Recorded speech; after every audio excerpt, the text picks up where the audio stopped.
पहले इस वीडियो के व्यूज चेक करो। इस वीडियो को 7 लाख लोग देख चुके हैं। इसका मतलब आप लेट हो गए। अब आए हो तो आपका एक फायदा भी करवा देते हैं। क्या कि आपको इस वीडियो के एंड तक विशेषण के भेद, सर्वनाम सार्वनामिक विशेषण में अंतर, प्रविशेषण, विशेष्य, ये सब कुछ आपको बहुत आसानी से समझ में आने वाला है। तो आइए बिना किसी देरी के चलते हैं स्क्रीन पर। नमस्ते, मेरा नाम आशीष है। सबसे पहले विशेषण है क्या? दरअसल संज्ञा या सर्वनाम शब्दों की विशेषता बताने वाले शब्दों को विशेषण कहते हैं। जैसे सुंदर फूल, अब इसमें फूल तो है संज्ञा की विशेषता क्या है कि वो सुंदर है, इसीलिए सुंदर शब्द विशेषण है। ऐसे ही लंबा रास्ते की विशेषता क्या है कि वो लंबा है, तो इसीलिए लंबा शब्द हुआ विशेषण। लाल टमाटर, मेहनती आदमी, यहां भी टमाटर और आदमी ये तो हुए संज्ञा, और इन संज्ञा की विशेषता है कि लाल और मेहनती, इसीलिए ये शब्द भी विशेषण है। इस तरह के विशेषण बहुत सारे होते हैं, इसीलिए इनको 4 हिस्सों में बांट दिया। मतलब आसान शब्दों में कहूं तो विशेषण के मुख्य रूप से 4 भेद होते हैं। पहला गुणवाचक विशेषण, दूसरा संख्यावाचक, तीसरा परिमाणवाचक और चौथा सार्वनामिक विशेषण। आइए एक एक करके हम बहुत आसानी से इसको समझते हैं। पहले हम संख्यावाचक विशेषण को समझेंगे। नाम से ही पता चल रहा है, जहां संख्या आ जाए, काउंटिंग आ जाए, वहां संख्यावाचक विशेषण होगा।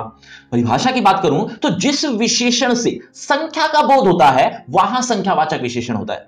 जैसे कक्षा में 40 विद्यार्थी उपस्थित हैं। अब यहां विद्यार्थी शब्द तो है संज्ञा, और उसकी विशेषता क्या है कि वो 40 है, और 40 होती है संख्या, इसीलिए 40 शब्द संख्यावाचक विशेषण होगा। सिद्धार्थ को 20 रुपए चाहिए। अब यहां रुपए तो हुए संज्ञा, और 20 शब्द संख्या होने के कारण संख्यावाचक विशेषण कहलाएंगे। अब थोड़ा अलग उदाहरण लेते हैं। इस बस में चौथी खिड़की नहीं खुलती। अब यहां जो चौथी शब्द है ना, ये डायरेक्ट तो संख्या है नहीं, लेकिन घूम फिर के है तो संख्या ही ना। मतलब डायरेक्ट 4 नहीं लिखा हुआ, लेकिन वो नंबर तो है ना, तो इसीलिए चौथी जो शब्द है ये संख्यावाचक विशेषण है। अब कई ऐसे शब्द भी होते हैं जो संख्या तो है लेकिन पता नहीं कितनी, तो ऐसे शब्द कैसे? जैसे उदाहरण देखते हैं। इस कक्षा के कुछ छात्र पिकनिक पर गए हैं। अब इसमें छात्रों की संख्या तो है लेकिन पता नहीं कितने। अब पता नहीं है तो इसीलिए यहां पर कुछ शब्द लिख लिया। तो बच्चों, कई बार संख्या निश्चित होती है और कई बार निश्चित नहीं भी होती, इसीलिए संख्यावाचक विशेषण को 2 हिस्सों में बांट दिया। या यूं कहें कि संख्यावाचक विशेषण के 2 भेद होते हैं। पहला निश्चित संख्यावाचक और दूसरा है अनिश्चित संख्यावाचक विशेषण। वैसे तो आप समझ गए होंगे कि इन दोनों में फर्क क्या है, लेकिन फिर भी कुछ उदाहरणों से थोड़ा और क्लियर हो जाएगा। देखो, विधि के घर में 3 कुर्सियां हैं। निहाल ने 2 आम खाए। 8 लड़कियां बाहर गई हैं। अब इन सब में निश्चित संख्यावाचक विशेषण होगा। क्यों? क्योंकि 3, 2, 8 ये सब निश्चित संख्या है इसीलिए। और दूसरी तरफ कई आदमी बीमार हो गए। आंधी में कई पेड़ उखड़ गए। कुछ घर कच्चे हैं। इन सब में संख्या निश्चित नहीं है, इसीलिए ये सब अनिश्चित संख्यावाचक विशेषण होंगे। बच्चों, अभी इस वाक्य में आप कमेंट करके बताओ कि इस पूरे वाक्य में कौन सा शब्द विशेषण है। अगर समझ पाए तो जल्दी से कमेंट करो। देखना चाहता हूं कितने बच्चे अच्छे से या सही जवाब दे पाते हैं। आगे देखो, परिमाणवाचक विशेषण। परिमाण का अर्थ होता है मापतोल, मात्रा या क्वांटिटी। अब ये बिल्कुल एज इट इज संख्यावाचक विशेषण की तरह है, बिल्कुल एज इट इज। बस एक छोटा सा फर्क होता है, उसको आप समझ लो तो आप संख्यावाचक और परिमाणवाचक दोनों एक साथ पूरे अच्छे से समझ पाओगे। देखो, संख्यावाचक में संख्या होती है, जैसा कि मैं पहले ही बता चुका हूं, और इसमें यानी परिमाणवाचक में मापतोल होता है। मापतोल भी कई तरह का होता है, जैसे किलोग्राम, लीटर, मीटर, इस तरह के मापतोल ही होते हैं। मापतोल में यानी नापा जाता है। इस तरह के शब्द आपको देखने को अगर मिल जाए तो आप समझ जाना यहां पर परिमाणवाचक होगा। क्यों? परिमाण का अर्थ ही मापतोल है ना। तो अब परिभाषा की बात करते हैं। परिभाषा भी कुछ यही कह रही है क्या कि वह विशेषण शब्द जिससे मात्रा, नापतोल आदि का बोध हो वहां परिमाणवाचक विशेषण होगा। उदाहरण से और अच्छे समझ लो। देखो, हमारी गाय 10 लीटर दूध देती है। अब इसमें दूध शब्द तो संज्ञा है, और 10 लीटर शब्द जो आया है वो दूध शब्द की विशेषता बता रहा है। मतलब इसमें 10 लीटर शब्द परिमाणवाचक विशेषण है। एक और देखो, 3 किलो पनीर देना, यहां 3 किलो जो शब्द है ना, ये परिमाणवाचक विशेषण होगा। क्यों? क्योंकि इसमें माप तोल आ गया। अब जैसे संख्यावाचक विशेषण के भेद होते हैं ना दो, कौन कौन से? निश्चित और अनिश्चित। ऐसे ही परिमाणवाचक विशेषण के भी भेद होते हैं दो, कौन कौन से? निश्चित और अनिश्चित परिमाणवाचक। दोनों में अंतर वैसे तो आप समझ ही गए होंगे, लेकिन कुछ उदाहरण देख लेते हैं, थोड़ा और क्लियर हो जाएगा। भैया जी 7 मीटर कपड़ा देना, 20 टन अनाज नष्ट हो गया, बाजार से 8 किलो बेसन ले आओ। ये सब शब्द निश्चित मात्रा में हैं, मतलब एक निश्चित माप तोल को बता रहे हैं, इसीलिए ये निश्चित परिमाणवाचक विशेषण में आएंगे।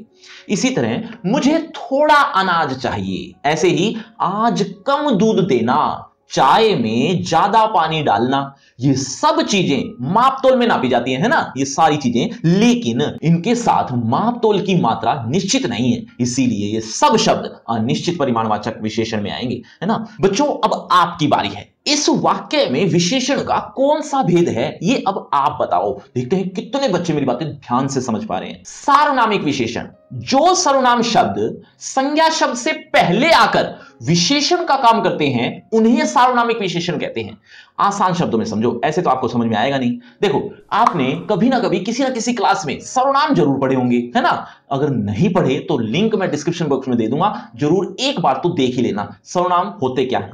तो आपको मैं बता ये रहा था, दरअसल सर्वनाम शब्द ही सार्वनामिक विशेषण बन जाते हैं। मतलब सर्वनाम जो होते हैं एज इट इज शब्द, वही के वही शब्द सार्वनामिक विशेषण बन जाते हैं। लेकिन अगर दो कंडीशन पूरी हो जाए तो, कौन सी कंडीशन? उदाहरण से समझाता हूं। वह आदमी व्यवहार से कुशल है। अब इसमें आदमी शब्द तो हो गया संज्ञा और वह शब्द सर्वनाम है, लेकिन इस वाक्य में ये वह शब्द सर्वनाम नहीं बल्कि सार्वनामिक विशेषण होगा। कैसे? आखिर क्यों? क्योंकि इसने दो कंडीशन पूरी की। दो कंडीशन पूरी हो जाए तो समझ लेना ऐसा ही होगा, मतलब सर्वनाम ही सार्वनामिक विशेषण बन जाएगा। पहली कंडीशन सुनो ध्यान से। पहली कंडीशन ये है कि संज्ञा से पहले सर्वनाम शब्द हो, मतलब ये संज्ञा है और उससे पहले सर्वनाम है ना। तो पहली कंडीशन तो है ही इसमें, लेकिन अभी दूसरी कंडीशन ध्यान से सुनो।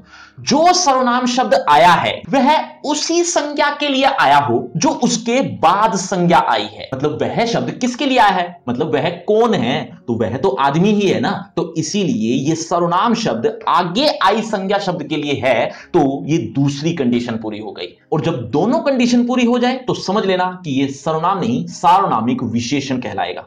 और उदाहरण देखो, ये पुस्तकें पुरानी हो चुकी हैं। अब इसमें ये शब्द सर्वनाम है और उसके बाद संज्ञा शब्द है यानी पुस्तकें, और ये शब्द अगली संज्ञा के लिए ही आया है, यानी ये क्या है? ये क्या है? पुस्तकें। तो ये शब्द पुस्तकें के लिए ही तो आया है ना। तो इसीलिए दोनों कंडीशन पूरी होने की वजह से ये शब्द सर्वनाम की बजाय सार्वनामिक विशेषण कहलाएगा। अगले उदाहरण से आपके सारे डाउट्स क्लियर हो जाएंगे। देखो, वह मुंबई गया। अब इसमें मुंबई शब्द संज्ञा है और उससे पहले सर्वनाम भी आया है ना। तो पहली कंडीशन तो पूरी हो गई। अब ध्यान से सोचो कि क्या वह शब्द मुंबई के लिए आया है? मतलब वह शब्द कौन है? क्या मुंबई है? नहीं ना, वह शब्द तो कोई आदमी है। तो वह मुंबई के लिए आता तो ये सर्वनाम सार्वनामिक विशेषण बन जाता। लेकिन ये वह शब्द मुंबई के लिए नहीं आया बल्कि किसी और के लिए आया, इसीलिए ये सर्वनाम ही रहेगा, सार्वनामिक विशेषण नहीं हो सकता। तो अब आपको समझ में आ गया होगा कि सर्वनाम और सार्वनामिक विशेषण में क्या डिफरेंस है। बच्चों, कोई भी बात समझ में नहीं आ रही तो कमेंट करके पूछ भी सकते हो। अब आखिरी गुणवाचक विशेषण, ये लास्ट में क्यों लिया? दरअसल ये आपको पढ़ते पढ़ते ही समझ में आ जाएगा, और पता चल जाए तो एक बार कमेंट में जरूर बताना। जो शब्द किसी व्यक्ति या वस्तु के गुण दोष, रंग आकार, अवस्था, स्थिति, स्वभाव, दशा, दिशा, स्वाद, गंध आदि का बोध कराएं तो वो शब्द गुणवाचक विशेषण होंगे। अब ये तो थी परिभाषा, अब आसान शब्दों में समझो। देखो, आपको विशेषण पहचानना तो आ गया कि विशेषण है क्या। तो अगर कोई विशेषण शब्द संख्या ना हो, माप तोल वाली कोई चीज ना हो या ना ही सर्वनाम हो, तो समझ जाना बचा हुआ गुणवाचक विशेषण ही होगा। क्योंकि इसमें यानी गुणवाचक विशेषण में बहुत सारी चीजें आती हैं, गुण, दोष, रंग, आकार, पता नहीं क्या क्या। तो आपके लिए सिंपल सी ट्रिक यही है कि बाकी के 3 ना हो जिसकी पहचान आप समझ चुके हो। तो अगर बाकी के 3 नहीं है तो बचा हुआ चौथा यानी गुणवाचक विशेषण ही होगा। उदाहरण देखो, बगीचे में सुंदर फूल हैं। अब यहां फूल तो हुआ संज्ञा और उसकी विशेषता क्या है कि वो सुंदर है। अब सुंदर शब्द ना तो संख्या है, ना ही कोई परिमाण यानी मापतोल है, और ना ही कोई सर्वनाम है, तो बचा हुआ गुणवाचक विशेषण ही होगा। ऐसे ही हिंदी अध्यापक का दुबला शरीर है। अब ये दुबला शब्द अवस्था को दिखा रहा है, इसीलिए गुणवाचक विशेषण होगा। या यूं कहें कि ये दुबला शब्द ना तो संख्या है, ना मापतोल है, ना ही सर्वनाम है, इसीलिए गुणवाचक विशेषण है। अभिषेक वर्मा का गोल कमरा है। ये गोल शब्द आकार बताते हुए कमरे की विशेषता बता रहा है, इसीलिए गुणवाचक विशेषण है। बच्चों, संख्यावाचक विशेषण के कितने भेद बताए थे मैंने, एक बार जल्दी से कमेंट करो, देखना चाहता हूं कितने बच्चे अभी तक भी ध्यान से सुन रहे हैं मेरी बातें। आगे देखो, विशेषण में इन भेदों के अलावा प्रविशेषण और विशेष्य भी होते हैं। मतलब ये भेद नहीं है, लेकिन ये विशेषण का ही एक पार्ट है। दो चीजें हैं, दोनों बहुत ईजी हैं, आसानी से आपको समझ में आ जाएंगी, बस आप देखते जाइए। उदाहरण से समझाता हूं। देखो, खाली बहुत बड़ा आदमी है। ध्यान से देखो, आदमी की जो विशेषता है ना, वो बड़ा है, यानी बड़ा शब्द विशेषण है। विशेषण की भी अगर कोई विशेषता बताए तो वह प्रविशेषण कहलाते हैं। विशेषण की भी विशेषता बताने वाले शब्द प्रविशेषण बन जाते हैं। जैसे अब यहां पर बड़ा शब्द की विशेषता बताई जा रही है, क्या कि वो बहुत है, यानी बहुत बड़ा है, तो वो बहुत शब्द प्रविशेषण कहलाएगा। अब विशेष्य क्या होता है वो भी ध्यान से सुनो। विशेषण जिसकी विशेषता बताता है, विशेषण क्या है, बड़ा, और विशेषण किसकी विशेषता बता रहा है, आदमी की, तो आदमी शब्द विशेष्य कहलाएगा। और उदाहरण देखो, आजकल ज्यादा खट्टे संतरे आने लगे हैं। अब इसमें खट्टे शब्द तो हुआ विशेषण, विशेषण की भी विशेषता है क्या कि ज्यादा, तो ज्यादा शब्द प्रविशेषण होगा। और विशेषण किसकी विशेषता बता रहा है, संतरे की, इसलिए संतरे शब्द विशेष्य कहलाएगा। अब ये शब्द आगे पीछे हो जाए ना तो कंफ्यूज मत होना। जैसे वाक्य अगर ऐसा होता कि आजकल संतरे ज्यादा खट्टे आने लगे हैं, तो बात तो वही है ना, बस शब्द आगे पीछे हो गए। संतरे अभी भी विशेष्य है और ज्यादा प्रविशेषण है, और खट्टे शब्द विशेषण ही होगा। बात समझ में आई तो वीडियो को शेयर और सब्सक्राइब करना तो बनता है। अब आप इस टॉपिक की थोड़ी सी और प्रैक्टिस कर लो ना, तो आप इस टॉपिक में परफेक्ट हो सकते हो, बहुत अच्छे हो सकते हो। लेकिन चिंता मत करो, प्रैक्टिस के लिए भी आपको ढेर सारे एग्जांपल्स मिलेंगे। कहां, डिस्क्रिप्शन बॉक्स में। डिस्क्रिप्शन बॉक्स में ऊपर ही ऊपर एक लिंक दिया है, लिंक का नाम रखा है free crash course of Hindi व्याकरण। आप उस पर जब क्लिक करोगे तो कुछ इस तरह से आपको ढेर सारे एग्जांपल्स देखने को मिल जाएंगे, और साथ ही साथ अदर टॉपिक्स भी आपको इसी तरह से आसानी से समझने, तो वो भी आपको इसी लिंक पर मिल जाएंगे। लेकिन उससे पहले होगा आपका इसी टॉपिक से रिलेटेड एक छोटा सा टेस्ट। देखना चाहता हूं आपको इस टॉपिक में कितना अच्छे से समझ में आया। अगर आप इस टॉपिक को अच्छे से समझ चुके हो तो आप देखें जरा किसने कितना पढ़ा। पहला प्रश्न आपकी स्क्रीन पर ये रहा, चतुर विद्यार्थी से प्रश्न पूछो, इस वाक्य में कौन सा शब्द विशेषण है।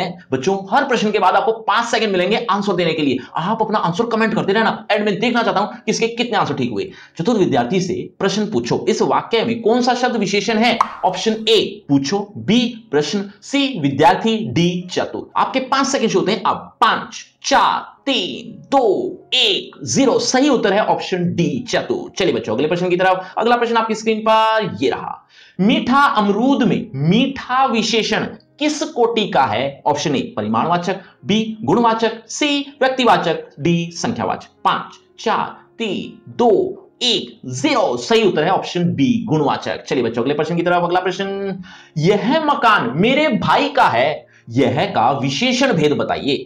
ऑप्शन ए गुणवाचक विशेषण, बी संख्यावाचक, सी परिमाणवाचक, डी सार्वनामिक विशेषण। 5 4 3 2 1 0। सही उत्तर है ऑप्शन डी सार्वनामिक विशेषण। चलिए बच्चों, अगले प्रश्न की तरफ। अगला प्रश्न, कई दर्शक गण किस विशेषण का उदाहरण है। निश्चित संख्यावाचक विशेषण, बी अनिश्चित संख्यावाचक विशेषण, सी अनिश्चित परिमाणवाचक विशेषण, डी निश्चित परिमाणवाचक विशेषण। 5 4 3 2 1 0। सही उत्तर है ऑप्शन बी अनिश्चित संख्यावाचक विशेषण। तो बच्चों, ये है आपका रिपोर्ट कार्ड, ध्यान से देख लीजिए, पढ़ लीजिए। और हां, आपके टोटल मार्क्स कितने हैं ये कमेंट करना मत भूलना। और आपकी क्लास से रिलेटेड एक फ्री क्रैश कोर्स आ गया है जो कि व्याकरण का है, आपके लिए है। लिंक आपको डिस्क्रिप्शन बॉक्स में मिल जाएगा। इसमें आपको A to Z जो भी व्याकरण आपको ट्रिक के साथ आसानी से समझनी है, वो आप इस लिंक पर क्लिक करके पढ़ सकते हैं।